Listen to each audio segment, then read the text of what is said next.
1,600 men, and one red uncle. As this shocking and totally dark plot thickens, Chinese authorities in Nanjing vow to put a stop to this very big case of invasion of privacy.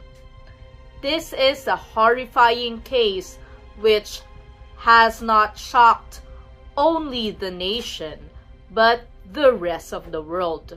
The men who have been victimized by Hong Jie, commonly known as Red Uncle in the viral world, are actually mostly Chinese. And though some of them are foreigners, they are just looking for pleasure and comfort. But they ended up with a very big problem on their hand. The cross-dressing Red Uncle enticed them with promises of free pleasure and comfort, but instead, what they got is a series of videos that were taken without their consent during their visits to his apartment. They never knew that there were hidden cameras, as the Red Uncle provided them quick pleasures in those secret moments. After 3 years, because of modern technology like the group chats, like thread boards, these videos quickly became viral and thus led to the discovery of this horrifying act. The whole world knew about it. This is a great scandal to all those involved. Imagine the feelings of the wives, because most of the men that the Red Uncle victimized were married men. The girlfriends, the peers, the friends, the parents, and other loved ones seeing the man close to their hearts being eaten alive by a cross-dresser who would eventually take advantage of their weakness. It must have given them total shock and would have caused them deep-rooted traumas, as well as great emotional pains. Did the Red Uncle ever realize that? And what about those victimized men themselves? How can they face up again the ridicules, the mental torments, and great embarrassments as their faces and naked bodies went viral? This horrendous viral scandal may be a source of fun to some people who actually are witty enough to link it to the ongoing K-drama S-line, which actually has some sort of magic glass which you can use to see the S-line or the sexual line of people, or to put it simply, their body count or those they have been intimate with. So people have been drawing Hong Jie all over the internet with thousands of lines. However, these men all have families, office mates, and friends. An invasion of a dark secret committed simply because they may have wanted to try an experiment, try a little adventure with a matured woman, because most of these men thought that Red Uncle is a real woman, would soon be feasted on chat groups, blog sites, Twitter, Facebook, and other social media sources. Some may laugh, feel sensuous, enjoy the videos and all, but these men are human beings too, and that is why it is so dramatic for us. This viral scandal had affected many families, became a household topic, and questioned the lingering effects of technology in the modern society. And what about the advocates of LGBT causes? How would they move on from this? This is very damaging to the LGBT community because, again, it puts a spot on people who dress up as the opposite gender. Even the good members of LGBT may be affected because it will cause further stigma. Now that the LGBT people are all fighting for their rights, the bad aftershocks of this viral scandal that spread all over the world, will the LGBT people be seen the same way again? That is now the big question in our mind. And the ordinary men, yes, the ordinary men, will they ever trust again one gay person if they go to bed with them? We think that this time they will have great reservations. I want to go back to the old world again, where I could simply write a poem to my crush, go stroll in the park or the beach, walking hand in hand, or just staring simply at one another. You know, where we just simply tell stories of innocence and love. Go biking with a male classmate, and as he smiled, my world would be complete. But sexually using an innocent guy just to gain money at the viral world, I guess, it is something so evil. These men trusted you and you all betrayed them. We hope there will be no more red uncles on the viral world, or in the Philippines, Mang Kanor, or any sexual stalkers on the net. The Chinese authorities are now starting to clear it all up. But we think, sadly, the world we now live in is no longer that good old world we used to know. It will be a hard struggle to finally win the war against these monsters. Ngayon na naaresto na ng Chinese authorities si Red Uncle, ay hindi natin tiyak kung ano yung magiging kapalaran niya. Pero, bibigyan syempre namin kayo ng update sa channel na ito. At dahil nga, patong-patong ang kaso niya, at limpak-limpak ang mga ebidensya laban sa kanya ay hindi malayong makamit na agad-agad ng mga lalaking na biktima niya ang hustisya. Samantalang ilan sa mga lalaking na biktima niya ay handa na sa guidance counseling o anumang aksyon para muli silang makapagpatuloy sa buhay. Ang iba naman ay nagtago, lumayo, pasumandaling umiwas sa mga kahihiyan. At ang iba pa ay agad-agad na talagang kinasuhan si Red Uncle aka Hong Ji. 1,600 mga lalaki at isang Red Uncle. Paano nangyari ito? Sa palagay namin, iyan ang bisa o engganyo ng modern technology na kung saan isang pindot mo lang ay makakapasok ka na sa mga sari-saring mundo ng mga website at dating app sa computer o laptop mo.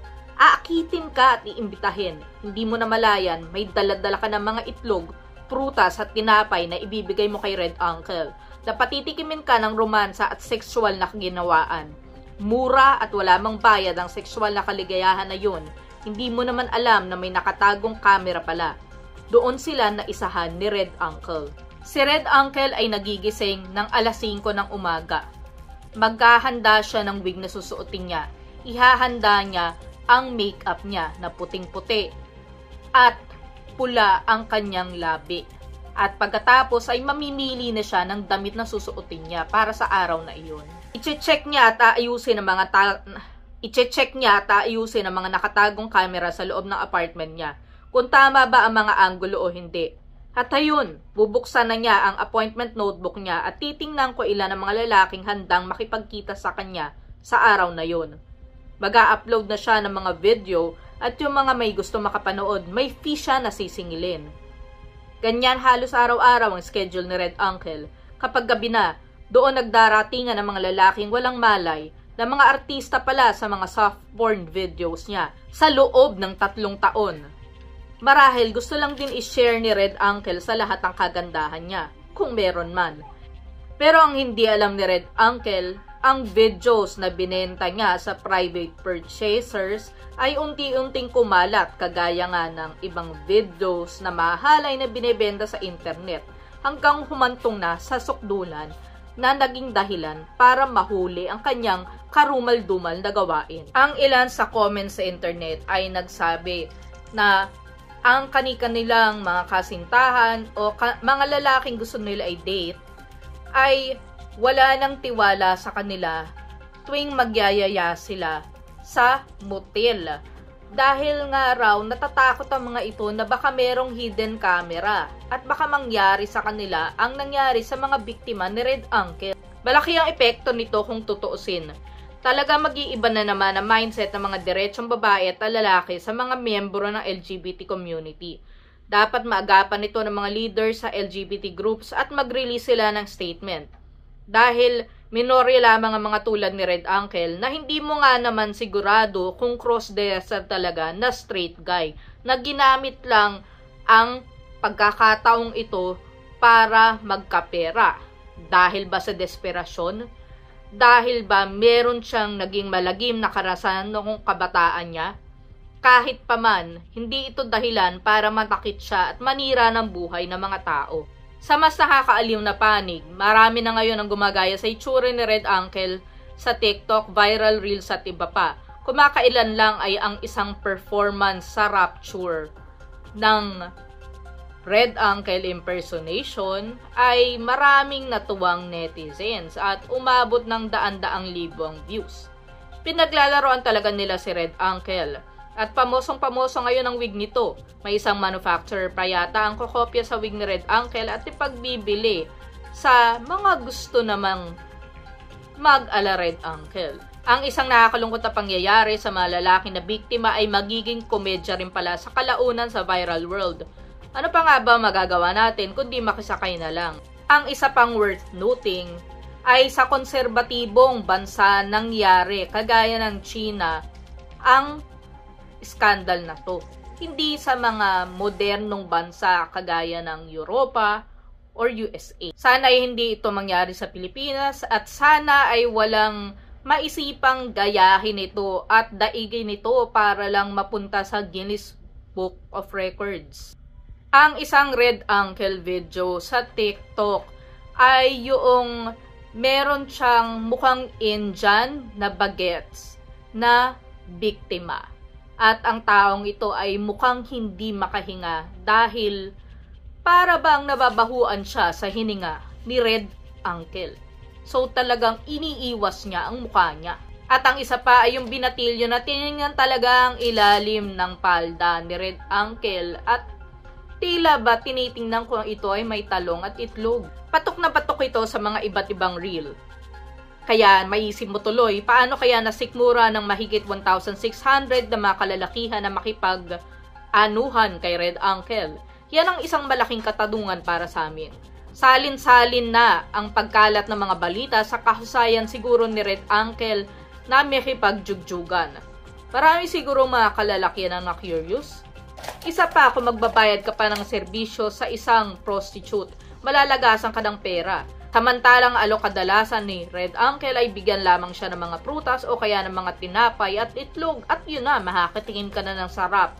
Tipong free love o libreng pagmamahal kahit saglit lang. Yan siguro ang nagpaengganyo sa mga kalalakihan na yun. May isa pang TikTok video na pinakitang iyak ng iyak ang isang girlfriend na isang gwapong Chinong bagets. Napanood nito ang viral scandal ng boyfriend niya. Umani rin na maraming views ang TikTok video na yun. Dahil sa pangyayarang ito ay na-open up na naman ang diskusyon tungkol sa restriction sa modern technology. Ang access na sobrang dali lang sa pamamagitan ng laptop o telepono, lalo na ng mga minor de edad. Na dapat bang pantayan ng mga magulang ang kanilang mga anak para hindi maka-access ito?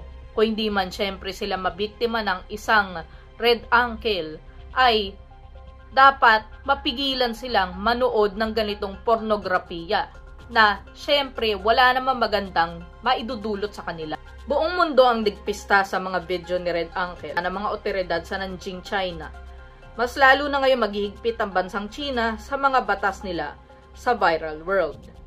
Ano sa tingin ninyo sa kasong ito? Ano kaya ang mangyayari sa mga biktima ng Red Uncle? Meron kaya dito sa Pilipinas na Red Uncle na hindi pa natin natutuklasan? Comment down below. At kung meron kayong kaso na gusto nyong tutukan dito sa Balitutok, sabihin nyo lang sa akin at atin niyang tututukan.